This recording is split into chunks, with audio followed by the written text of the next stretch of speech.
All right, guys. Welcome back to the M&M podcast. You got Sam Hello. and you got Chris over here to my left. Welcome How's back. it going? All right. Well, as we do every single time, and you'll get used to it, we're going to start with an upmarket update. And Chris, would you like to start us off with some data? To the data, I'm going to pull up my my laptop here where I keep the data. Wow. It used to be paper. We're up now. That's not a boy. Some commissions in So- your back pocket. Yeah.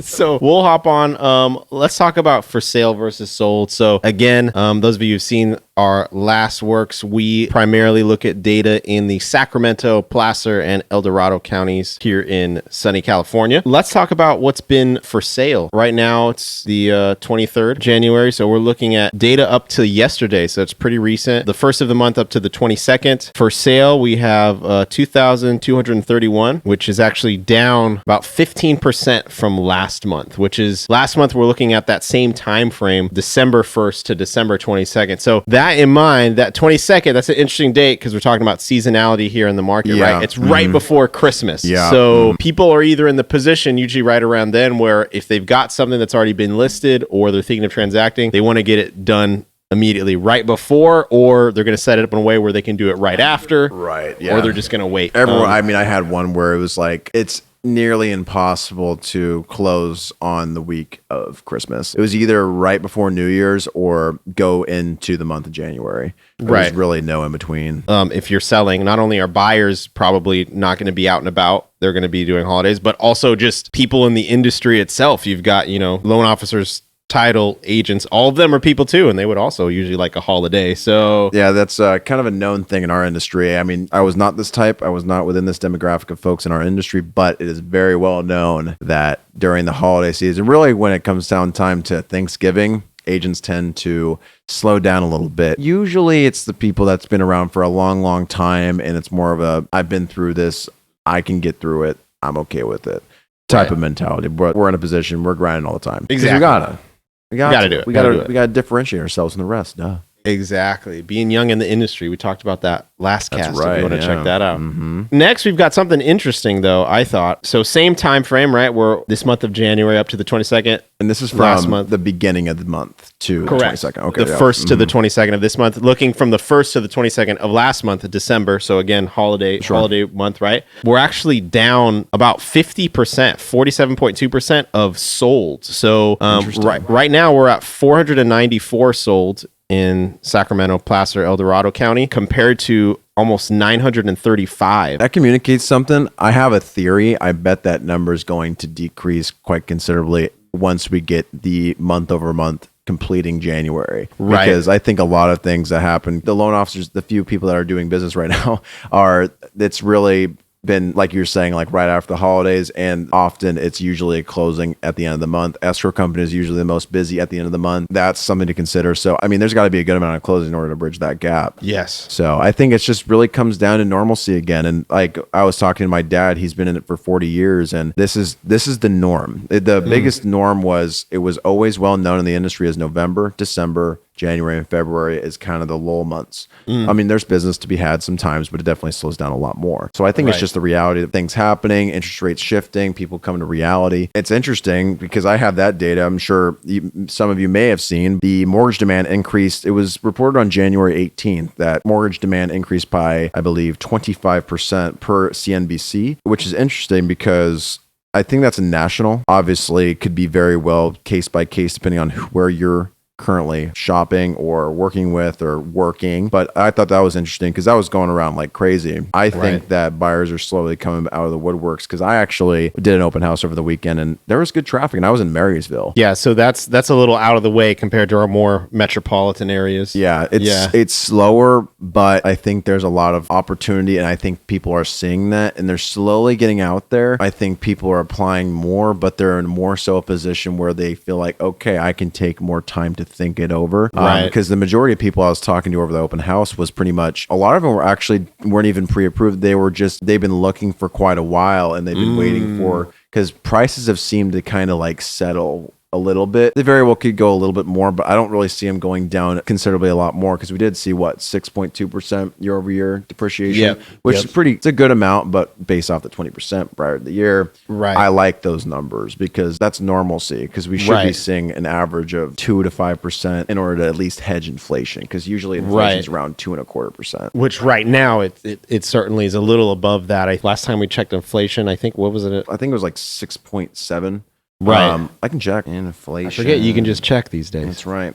Age of information. Yeah, it just came out, and actually rates improved a little bit right after it came out, but it was a minuscule. It was like a 0.2% improvement, which on the grand scheme of things in the economy, it is that obviously 0.2% is pretty considerable relatively to like, say, talking about like Sacramento on a national level. That's a pretty big movement, but the annual inflation rate for the United States is 6.5% for the 12 months ended December 2022 after rising 7.1% previous according to the U.S. Labor Department. Okay, yeah, so we went from 7.1 to 6.5, so we're going in the right direction, but the idea with them is, like I was saying, the average normal inflation, which is natural as economic growth. That's just historically what happens is we want to try and get close to that 2% mark. Right. Yeah. And that's why real estate's such an amazing thing is because traditionally, and it always will, hedge inflation because it's just a scarcity item that is a tangible asset will always outperform an intangible item, which do you know a dollar? Technically, it's considered a federal promissory note. It's a promise of debt, essentially. A promise to pay you back in the form of this form of currency. Right. As opposed to like the gold standard, the gold standard, which was I really think once we got off the gold standard, it led to a lot of new possibilities when it comes to like currency. The one that's a little concerning to me is the global cryptocurrency, a one currency, which we can touch on another time, but that scares the shit out of me a little bit. That's a big beast to talk about. I think that could be its own podcast, and I got plenty of stuff on that. But yeah, if you're ever curious, look into fintech. It's a little scary.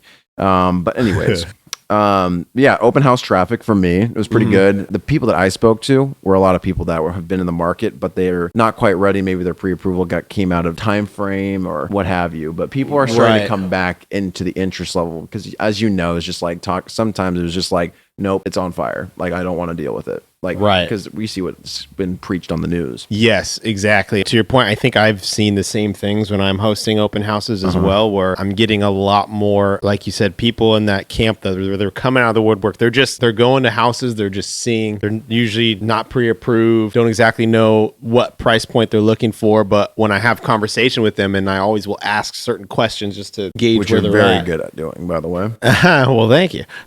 Which I'll ask them, like, hey, well, have you seen any houses? Like, have you been looking for a while? What brings you out to this neighborhood particularly, right? And a lot of the times what they'll share is exactly what you're saying. I'll get a lot more of the story of, well, I've been watching the market for a while. Usually means the last year or so, maybe more. Maybe I've got pre-approved in the past, but not very recently, which as volatile of rates have been, that means you're probably going to have to do it again and see where it's at, which it could be better, could be worse. It just depends on when you did it, right? Yeah. But I was talking to a guy on Saturday, and he said that he's been looking and been in the area like of trying to buy since 2019. There's a lot of people that want to get in, and then they feel like it's too late. And then they always feel like it's too late, or if it's too early, or I kind of just put them in the direction of like we were talking about in the last podcast, I believe, is like trying to time the market. Timing the market. Like, it's so stressful. You'll most likely episode lose. 1, I think. Yes, I believe. Go check it out if you haven't. But that was fascinating to me because that's 4 years of shopping. That's a lot. That's a long time to window shop. Yeah, that is a long time. Yeah, and I mean the roller coaster we've had since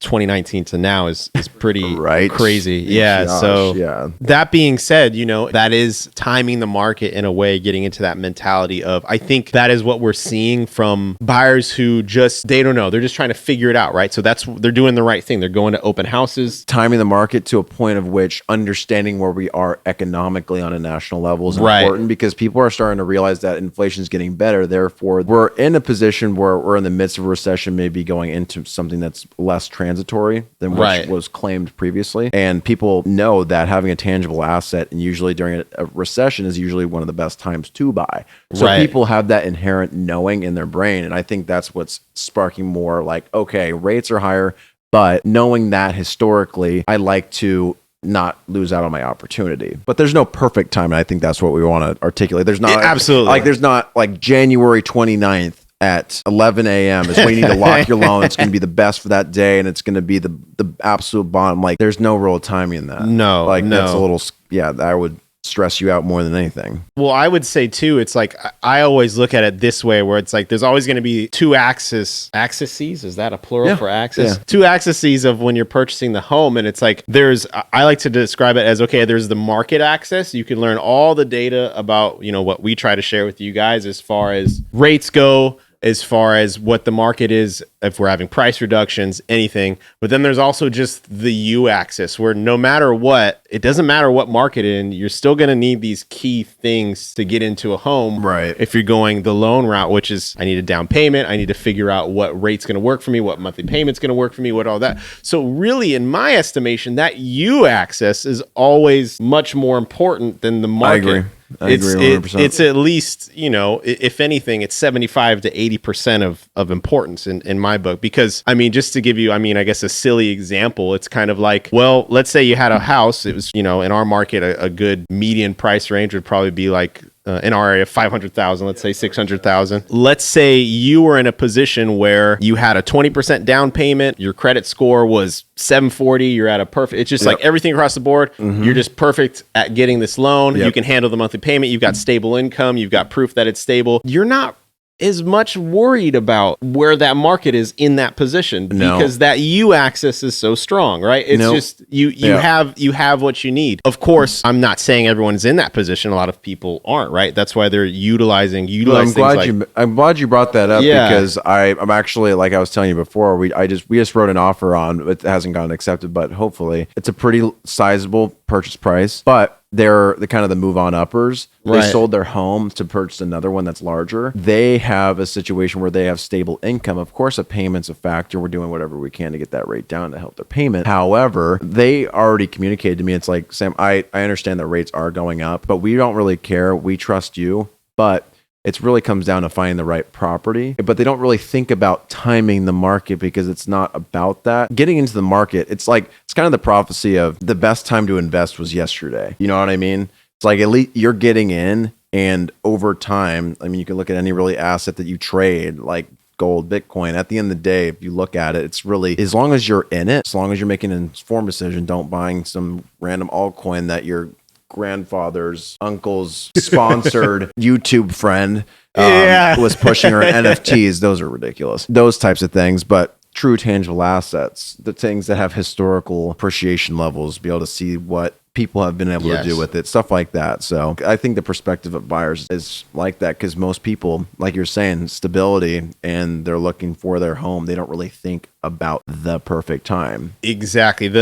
You have to think of the perfect time is when it's perfect for you. It's not the market. It's again, that U axis of, do I have all my ducks in a row? Do I have the thing I need to feasibly get in? And when you can, I'm not saying don't use the market data at all. Don't go in blind or dumb with it, right? Yeah, I agree with your point. It really doesn't come down to that as much. And it's just, as long as you get in, you're in, and you get shelter. It's one of those cool things where it's an investment. Yes. It's also something that you can call home and make it your own. Absolutely. An investment you live in. Look at that. That's pretty cool. That's right. I just wanted to put it out there because I've had a few clients reach out to me about what they've seen online. The problem is, for one, as you can imagine, where I'm going with this, is that what you see online is usually a bunch of bullshit. And the reason why it's big, we were talking about it before, it's like big time click funnels, because they're in a position where they have no idea what your information is, for one. And two, sometimes they market things 15 years as looking as like 30 years, which 15-year loans have a lot lower rates. A lot of the time they have a lot of points involved, which,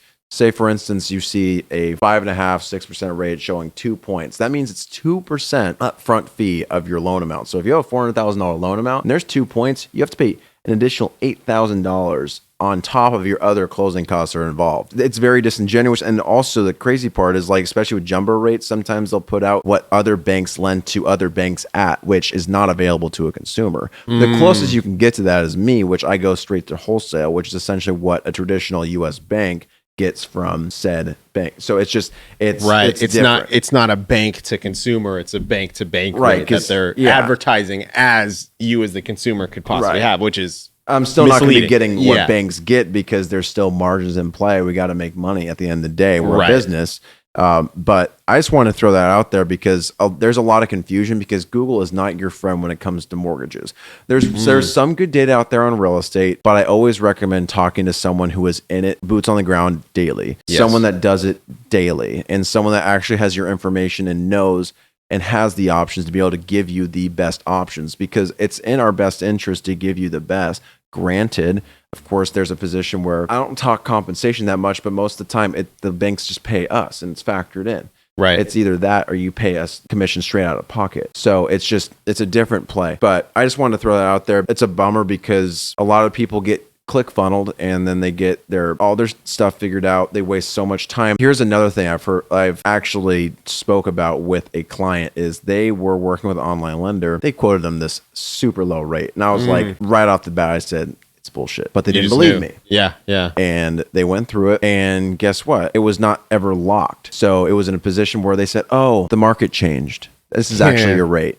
That's bullshit, but that happens all the time because there's no compliance behind that. There's a lot of compliance that you need to be able to follow in terms of like, if it's called the Truth in Lending Act when it comes to like advertising for mortgages. Man, there's some things I've seen out there which I am this close to reporting. That's my dad's department. I usually do because he's the broker. It's out there because at the end of the day, when business is slow, that's when the scammers come out. So it's beware as a buyer. That's my biggest suggestion. Work with someone you trust and work with someone that's local. I think that's a pretty easy. And if you want to shop 2 to 3 people. I think all you really need to do is shop a direct lender or mortgage broker and you'll know really quickly who has the better rates.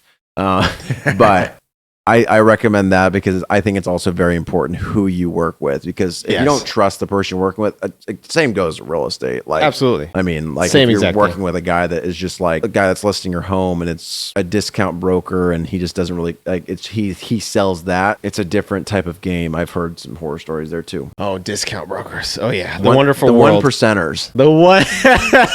I like that. Yeah, yeah. The 1%ers. There's a guy in Marysville that We're talking about commission, by the way, 1% commission, which with those you don't know, standard in California is usually 2.5. Right. Yeah, 2.5. 2.5 because I mean, a good agent, especially right now, that is 100% worth it. Actually, let's pull up some data. There's some data out there when it comes down to having a listing agent versus a for sale by owner, especially in a market where you actually need proper marketing. It's pretty substantial. I'm pretty sure it's like 10%. Yeah. Here's one thing that one of the agents that I work with has done. I think you've done it too, but if you're working with buyers, have you ever called expireds or have you ever called listings? Yeah, recently expired.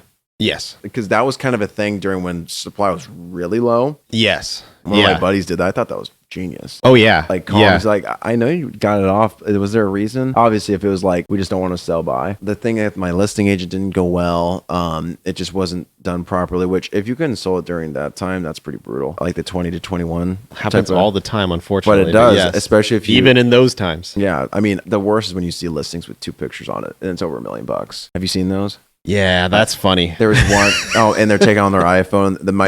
My cell phone favorite are when you see the agent in the mirror, and they're like, it's so funny, and they're always just like, or they're like super they're like completely focused on their phone like this, right? And they're and then so buyer's commission will be like 1.5 2 max. Yeah, which it's like, and you're like, you're still gonna show it to your buyers, but it's also like, it's just weird in your agreement to have like, you know what, regardless of how much work you've done with your client, I need you to take less. It's just a weird communication. It is.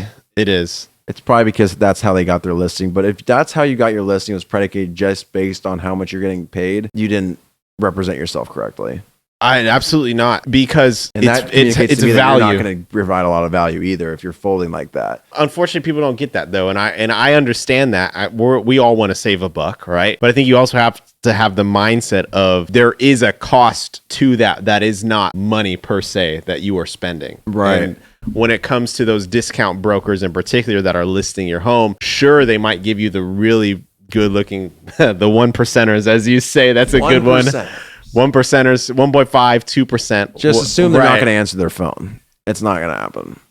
Yeah, you're there. You know, their priority. It's like you are lessening their incentive. It's a numbers game at that point. They're just trying to grab as many listings as possible. They might have an assistant, but you're not going to talk. And they know some are going to fail. It's a numbers game.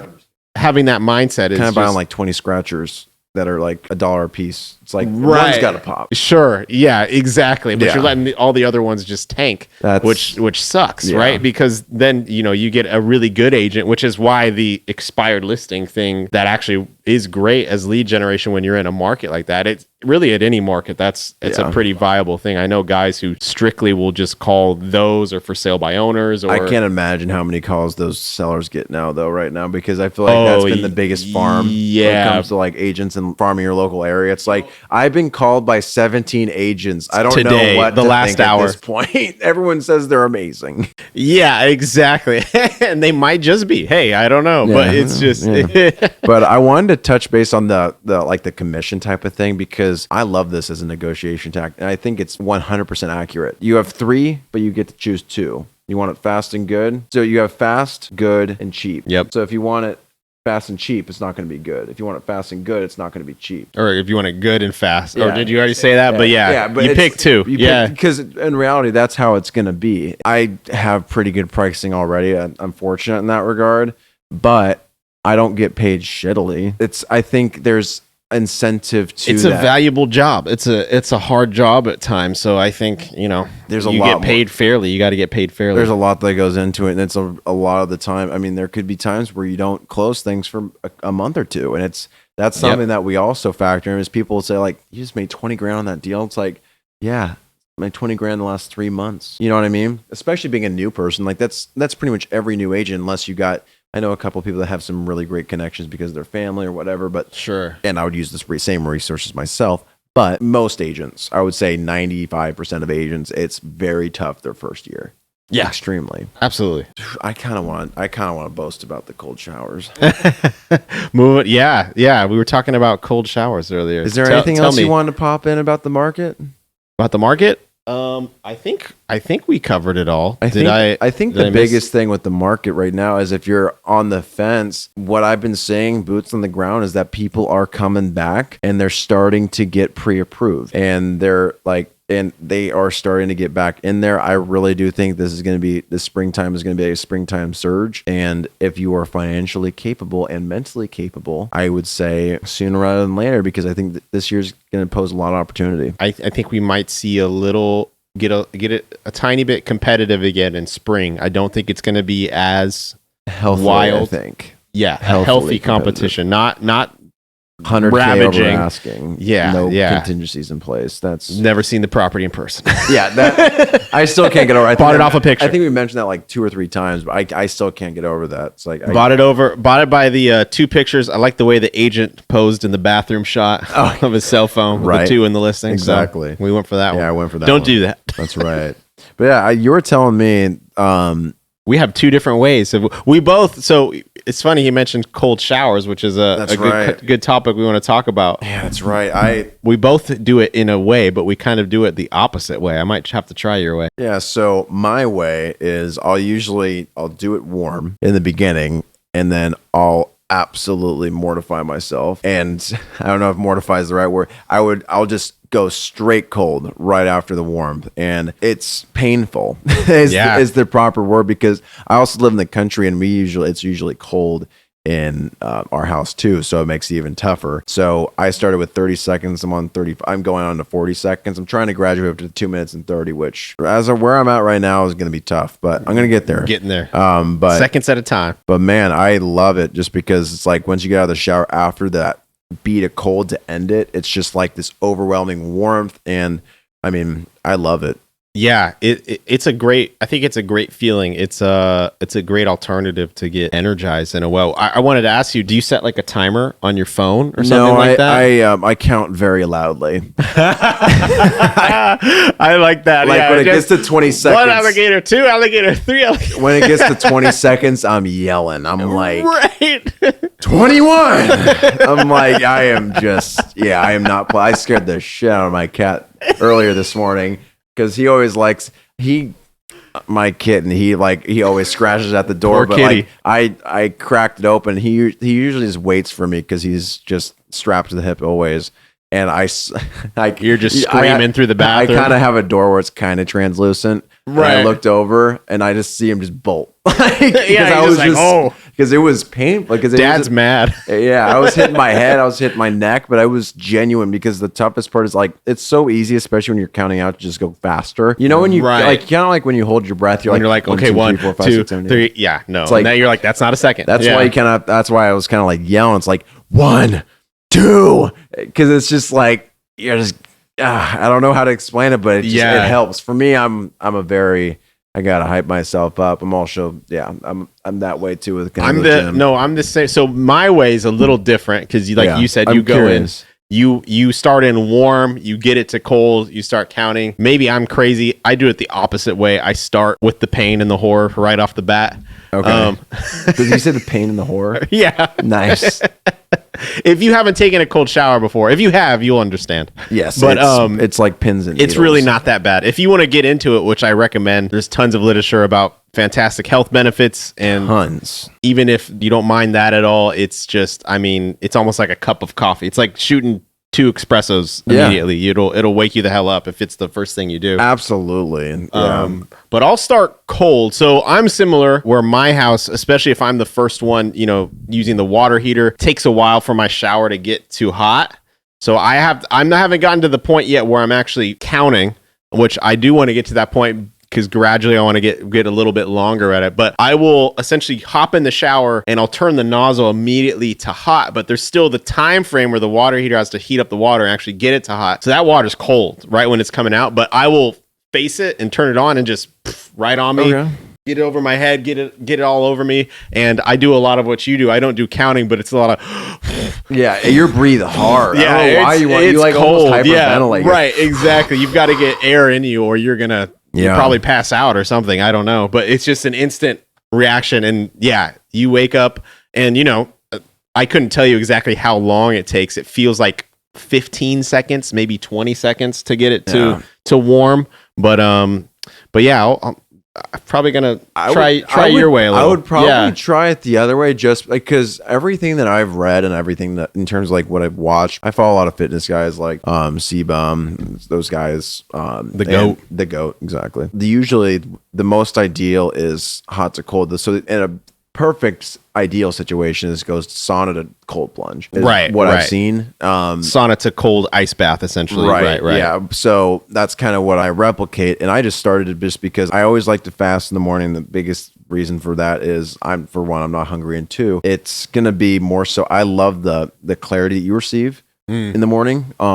Without it, because for some reason, like if I'm just like, I start my day with food and a cup of coffee and not a ton of water, I just feel sluggish and just lame, frankly. Right.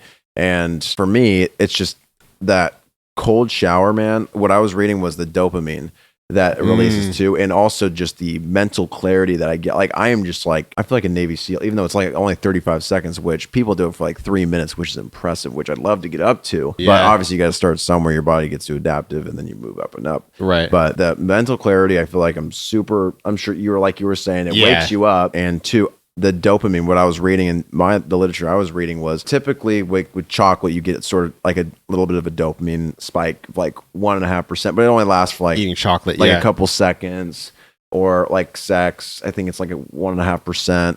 And it lasts for maybe a minute, give or take. What's cool about cold showers is that it's 2.5 times dopamine hit. And it's also, it releases over a few hours after it happens. So it kind of slowly integrates into you. So it's a great way to start your day, especially if you have a very stressful job like we do. It's a true point. So it's not just like one giant hit like you're mentioning with, it's like if you eat sweets or cocaine or something like that. Cocaine's like, I think like 1.5 times too. So interesting. So it's almost like the delayed gratification version of all of those things where you're saying a very mature. I think it's a mature approach to dopamine. Because I feel like our generation is very much an instant gratification. Oh yeah, or social media, of course. Any social media app. I didn't mention that. That's huge. That's probably the dopamine of choice for most people nowadays. I think it's turning into more obsessive. Yeah. I try and be as good as possible. I'm human. I get sucked into those reels sometimes. Unfortunately, it's for some reason it's always tends to be when I'm going number 2. It's just too easy. Those guys. bathroom reels, man. Yeah, it's something else. It just hits different. That's a study. I feel like what's the time frame that it takes for people to come out of the bathroom these days because of that? I bet we've doubled. I bet we've doubled at our least shit times. We will just sit on the toilet for a good half of that and not actively be going to the bathroom. And that also doesn't take in consideration like work shits. Like, Yeah. everyone like people are proud. Work shits that, are the new smoke breaks, I man. know, right? You can't take that away from me. So true. The new smoke breaks. I'm gonna use that. Our jobs don't really have that because we don't really have a clock in, clock off type of situation. Oh man. But man, I hear it from like people that work in warehouses. Like, I take the longest shits. Boy. They're like, it's not because I want to, it's because I need to. Yeah. Dude, I have a funny story of probably, I want to say this is the second job I've ever had. So I want to say I must have been 19, 20, something at the time. Young Chris. Young Chris. Yeah. Still feel like I'm young, just You're young. less so. You're young. Working in a we'll say that, food industry, Food a service. sandwich shop, right? Okay. Was it And, Jersey Mike's? It was Togo's. Okay. Togo's sandwiches. I like their toasted sandwiches. Togo's is pretty good. For a while, I couldn't have them because I just ate it way too often when I worked there. But the story is bathroom related. I actually got chewed out by my manager. She was nuts They're going for too long. for going for too long. I went to the bathroom and it must have been busy or something. I genuinely needed to take a shit. Pinch So one up. I went to it and I didn't even mess. Like, I wasn't even on my phone or going like I you were didn't milk it was efficient shit. It was just, I wouldn't say that, but but I was not focused on anything but trying to get that process over with. I've been there, man. And so, I want to say it probably took 10 minutes, but maybe 7-10 minutes, who knows? But I'm walking out all hunky dory, ready to get back to work, and yeah, she literally was like, "Hey, what are you doing in there? Why are you taking so long? It took you almost like 10 minutes. Like, are you what?" And I was just like, I told her, I was just like, well, frankly, I needed to take a shit. Like, I didn't know what to tell her. Like, I'm just like, I don't know, lady. I'm going to the bathroom. I swear, every time I am like waiting for an important phone call, it's always when I'm On the shitting. cam. I'm always very good about answering my phone, but it's always like You're like, do I do this like, right now? It's like, it's the worst because so usually the clients that like usually don't have a lot of time, they're giving me a call and I'm like, shit, literally. And I text them and say, I'll give you a call right back. And that's where I'm like, all right, now I'm efficient. Throw my phone across. I'm just like, all right, let's figure it out. Now we're getting this done. Yeah, we're cooking with peanut oil. Sometimes, thank God for the mute button. Let's say that. Yeah, I guess. I do not take phone calls. No, I Maybe, don't. yeah. I don't. I think, maybe if you called, be like, hey, bro. Oh, I appreciate that. Yeah. We're I'll buddies. have to ask where you're at now. Every time I call If it's you. echoing, I'm in the shitter. Yeah. I'm in the office shitter if it's echoing. Hey. Yeah. Hello. Where did we get to Oh, shitting? man, I don't know. Went from cold showers to shitting. Well, it's still in the bathroom. We didn't go true. that far. It's adjacent activities. Adjacent activities. That's fair. One happens before or after the other. That's right. But But listen, take your cold showers, guys. take your cold showers. Check out. Get out there. I'd say. I'd say, like you're saying, we're expecting, at least from our perspective, no one has the crystal ball, but I think we're all consensus. Spring is going to have some action. Yeah. So People are coming out more. Mortgage demand apparently per CNBC will put up the article in post. It's an interesting data point for sure. I think if you are financially capable, but you are still concerned about the market, I would say just go to an open house. Talk to someone that is there. Ideally, if there's a mortgage broker there or a mortgage guy there, that's always nice. Yes. I feel like that's one thing that's kind of stopping. I haven't seen a lot of loan officers out of their open houses. yeah, Some it's a do, shame. some don't. We're one and the same. We can't do each other's job without the other, unless No. you're obviously working with a cash buyer. But that's what 5% of the time. Yeah, Maybe that's a low amount. Yeah, the tag team there is perfect, especially if you need some questions answered. If you don't know all that information, I think if you've got two guys or gals that know what they're talking about, it's like that's huge. Yep, people that do it Be a game firsthand. changer. Yeah, just like going to an electrician, be like, so what's it look like for a cost? What's an estimate for this? Yes. Or like, what's it looking like these days? So yeah, and I think going back to the U axis versus the market axis, Yeah, right? I think The I'd U like is that. more important. Talking to people that understand that stuff will help you understand where you need to be more, and Yeah. if maybe you're already there, or hey, maybe you're just 3 steps away. You just need X, Y, Z. And so both on the loan side of this is what you need for credit, finances, statements, Yep. all those things, and then even on the agent side, myself, it's like, what does your family need as far as a home goes? What are Right. you looking for? What area? What schools? What's going to accommodate you? So the more you're clear on that, the better informed you are to make a decision and Or you're really developed in the information. That's, I mean, obviously, the keep less watching the ours. market matters, I think, in your head when you Yeah. have that stuff available. Keep Yeah. tuning in here because obviously we're going to be doing our market updates every time. we Absolutely. Come on. So that's going to be a minimum of 2 times a month. Yep. So that'll keep you informed. Just keep talking with people. Try and avoid the normal Google "I'm on fire" type of articles because everything on Google in terms of articles and what's been written is all to get you to that page. It's all about Yeah. viewership. That's just consider that. So Google literally gets paid off of click funnels. That's that's its entire literally business. their job. Keep that in mind. Not saying they don't give you information that isn't correct or useful, but with a grain of salt, right? Yeah. You know what they're there for. Yeah, I think that's about it, man. I think so. Awesome. Well, hope you guys enjoyed and stay tuned for episode 4 of the M&M podcast. Absolutely. All right. See you guys.